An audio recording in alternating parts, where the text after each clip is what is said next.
پاکستان کم اور درمیانی آمدنی والے ممالک کے لیے مارکیٹ میں روسی تیل دستیاب رکھنے کے امریکی فیصلے سے فائدہ اٹھانے والوں میں سے ایک ہو سکتا ہے۔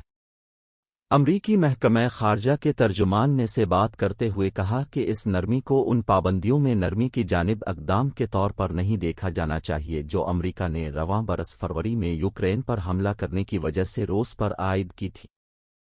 تاہم انہوں نے فوری طور پر اس جانب اشارہ کیا کہ دیگر ممالک کو توانائی کی درآمدات کے معاملے میں اپنے حالات کی بنیاد پر اپنا انتخاب خود کرنا پڑے گا۔ روس سے تیل کی درآمد میں فائدے سے زیادہ نقصانات۔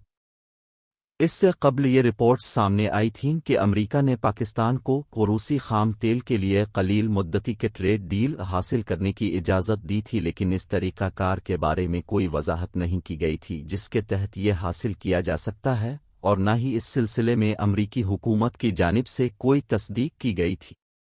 محکمہ خارجہ کے ترجمان نے کہا کہ ایسے میں کہ جب امریکہ ایک مضبوط توانائی پیدا کرنے والے ملک کی حیثیت کے پیش نظر روس سے تیل، مائع قدرتی گیس (LNG) اور کوئلے کی درآمد پر پابندی لگانے کے قابل تھا، واشنگٹن کو اس بات کا ادراک تھا کہ دیگر ممالک ایسا کرنے کے متحمل نہیں تھے۔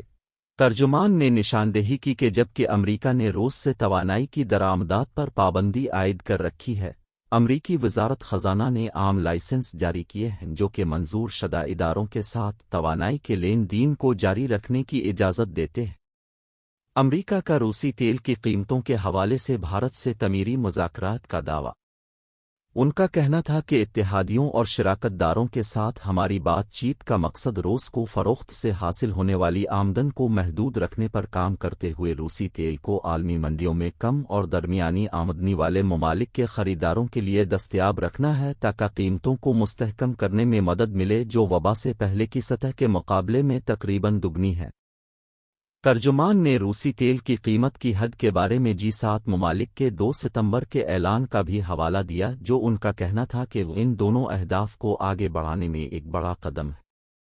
انہوں نے کہا کہ اس اقدام کا مقصد ایسی خدمات کی فراہمی پر پابندی لگانا ہے جو اس طرح کی تیل کی مصنوعات کی سمندری نقل و حمل کی اجازت دیتی ہیں جب تک کہ قیمت کی حد پر عمل کرنے اور لاگو کرنے والے ممالک کے اتحاد کی طرف سے طے شدہ قیمت کی سطح پر اس سے کم خریداری نہ کی جائے۔ محکمہ خارجہ کے اہلکار نے کہا کہ اتحاد اب قیمت کی حد کی تلاش سے لے کر ایک کو لاگو کرنے کے اپنے تعاون کو وسیع کرنے کی طرف بڑھ رہا ہے۔ حکومت کا روس سے تیل کی خریداری پر غور، آئل کمپنیوں سے تجاویز طلب۔ انہوں نے نشاندہی کی کہ 9 ستمبر کو امریکی محکمہ خزانہ نے روسی فیڈریشن سے تعلق رکھنے والے خام تیل اور پیٹرولیم مصنوعات کی سمندری نقل و حمل سے متعلق خدمات پر پابندی کے بارے میں ابتدائی رہنما اصول جاری کیے تھے۔ ان رہنما اصول میں وضاحت کی گئی تھی کہ G7 ممالک، یورپی یونین اور امریکہ سمیت ممالک کا اتحاد اس پالیسی پر عمل درآمد کرے گا جس میں میری ٹائم ٹرانسپورٹ سے متعلق خدمات کی ایک وسیع رینج کا احاطہ کیا گیا ہے۔ خدمات پر پابندی کے طور پر بنائی گئی پالیسی میں ایک اہم رعایت یہ ہے کہ وہ دائرہ اختیار عناصر جو اتحاد کی طرف سے مقرر کی جانے والی قیمت کی حد سے کم پر سمندری روسی تیل کو خریدتے ہیں، واضح طور پر ایسی خدمات حاصل کر سکیں گے۔